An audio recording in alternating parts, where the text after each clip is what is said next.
Hi, my name is Sajida Shaikh, and I'm an Akansha alumni. I was not the very studious person. I was not the best of the students in my school years. Losing a friend during the early years of my school became like a turning point in my life. I started seeing education. I started questioning like what I was doing with my life, and since then I started focusing more on my education. I started focusing more on my life. So I just put in a lot of efforts and I cleared my board exams, which is kind of a big deal in India and Mumbai. So I completed my graduation. I started working in a tech company. And right now I'm basically working in a fitness company called Fight the Sunrise. I'm also the sole bread earner of my family right now. With my parents' health care, in the last couple of years, I just took on more responsibilities and I'm just enjoying where I'm in my life and giving back to my family and a little bit to the society in whatever way I can. I'm Salman Khan, Sal Khan, whatever you want to call me. I'm the founder and CEO of Khan Academy, which is a not-for-profit with a mission of free world-class education for anyone, anywhere. Many millions, I guess hundreds of millions of folks at this point use this around the world in 50 plus languages. And one of the things that we deeply care about is how we can serve people um, throughout the world. That's why I'm excited to be, working with y'all and partnering with y'all. What was like the source of this motivation to build something, for such a greater cause? When my one cousin, Nadia, needed help, I said, well, I think I can help her remotely, but maybe I'll also learn a little more about how if I can accelerate her learning. Then I started tutoring her younger brothers. Word spreads in my family that free tutoring is going on. So then I find myself tutoring 5, 10 cousins every day after work for me. And that was giving me confidence that, okay, it was allowing me to connect with young family members that were 1,500, 2,000 miles away, and that was great. But it was also giving me confidence and showing me evidence that, look, if you can just personalize education for people, give them that one-on-one instruction, it dramatically accelerates them. And then when I saw this pattern that they had a lot of gaps in their knowledge, so I started writing software for them. That was the first Khan Academy. It had no videos at the time. And that's when my grandiose side said, hey, software scales. Me tutoring cousins does not scale well, but software could scale. That's honestly great. I'm really happy that you had that idea because honestly, when I went to, seeing Khan Academy in action, I really felt that okay, I missed out on something in life because honestly, I was a very shy kid in school. So I was always scared about, raising my hand and asking question. I was always afraid that, I might ask a dumb question. What if someone laughs at me? All of it. But when I went to this classroom and I saw students being so confident and them asking questions and being on Khanmi going back and forth and we're like okay, they're just killing it. I was like okay, I needed to have this in my life because what happens is basically once you miss out on basics you are just falling behind, like that confidence goes and asking a teacher question and again it is difficult for some students like me. So I would just nod along with my teacher like yeah, I got the concept, the chapter is clear.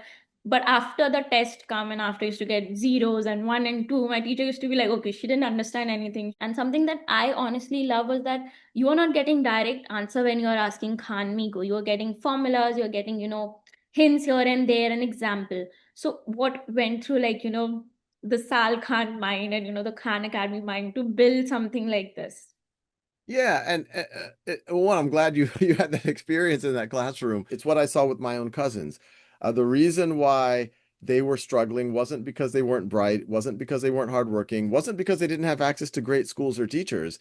It was because in a traditional academic model, exactly what you said happens. But when you combine everything, including the teacher and the classroom and the community, you can see very dramatic learning gains because once again, we're allowing that personalization. We're allowing young students like yourself, when they're shy, they can have that conversation with the AI. They can slow down, they can speed up, they can still watch the videos.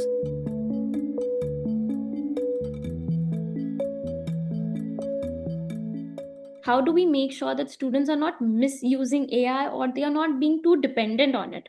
Like it shouldn't be like the students just switch off their mind and they're just so dependent on ChatGPT or any AI platform. Like in my times, we basically had to go to the library, search, we were discussing, and it was like a conversation within human to human. Yeah, and a little part of me was laughing. You're 22 and you're saying in my time, for your generation, I said in my time we really had to go to the library. Now you guys could do a Google search, and now you're talking about the young, your generation did the Yeah. Google search, and then now this current, Yeah, the like in my time when I was in school, we knew like Google existed. Well, like a lot of parents, when you're coming from like a yeah. marginalized background, they don't have phone. You don't have No, no, that's computer. right. Think about the skills that we really want to make sure that students can do on their own, and then bring those into the classroom. And this is actually consistent with what I think has always been a best practice. The best classrooms are not one where someone's just at the front of the room lecturing to the kids and the kids are pretending to pay attention and maybe falling asleep, et cetera, et cetera. The best classrooms have always been, even before the technology came into the picture, ones where there's active learning, where the teacher is having a discussion with the students are doing problem solving, they're helping each other. Frankly, that's the way people learn. People learn by talking and listening and playing. They don't learn by, just trying to pay attention for an hour at a time. And so now in this AI world, I think it's even more important to doing that in-class work. And that's why the schools you visited, that work that they're doing in the classroom is really, really valuable. I had this wonderful opportunity to interact with students one on one. Like, I asked them because they were the first generation of using Khan Academy. I never had the opportunity. So it's always best to ask the real consumer about the good or service that they're using. And they were like, they like everything. They could, use that at this like home and they didn't have to depend on a teacher. And what I also saw was like the classroom was divided into three groups. One was the group where, the students were doing extremely well and they were like a way ahead from their grade. Second was a group of students, they were like right where they needed to be, just a little push here and there, and they were good to go. The third group of students were, they were like basically like me, struggling with the concept. They were just needing more and more help, and the teacher would sit with them. And later on, by the end of the classroom, the teacher had like an entire board of, which student has, done exceptionally well, which needed to get a badge. Like they had some achievement badge. What was the thought process behind this, division of students? Yeah, well, I think there's two parts. There's the part that we do out in Khan Academy in the software, and then there's the implementation that happens in the classroom. And it sounds like the classrooms you visited at Akansha were very much aligned with what we try to get classrooms all over the world to do. And there's different flavors of it depending on the classroom. But we have what you've just described as this one third, one third, one third is pretty typical in classrooms around the world. That one third of kids are ready to move ahead. One third of kids are right where they need to be, and then one third of kids are struggling. They have some gaps.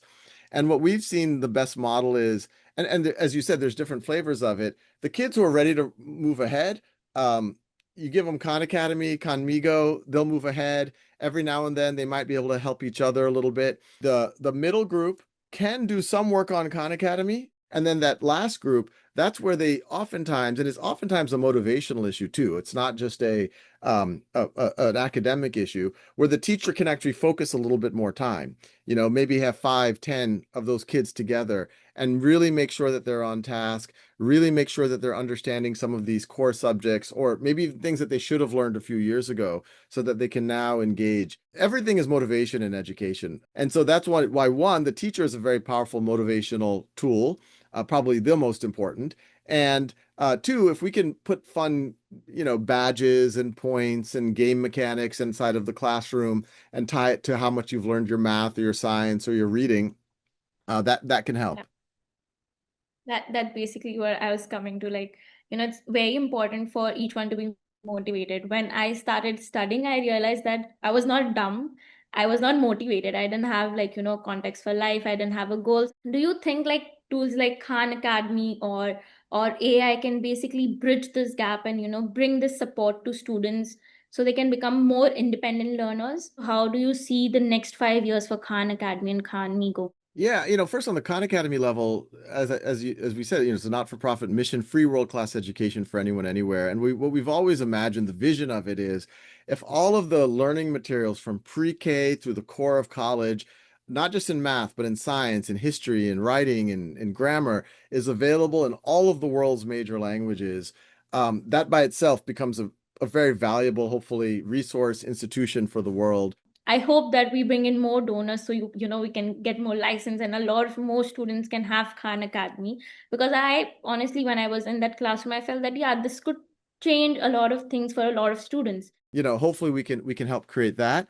We're also going to continue to work with, amazing school systems like Akansha, where because we think that's actually what drives the learning with most people. And so that's, partnerships with uh, uh, school systems like Akansha, ministries of education, state level, national level around the world. And if we can do that, then I think, we're going to have a pretty good world.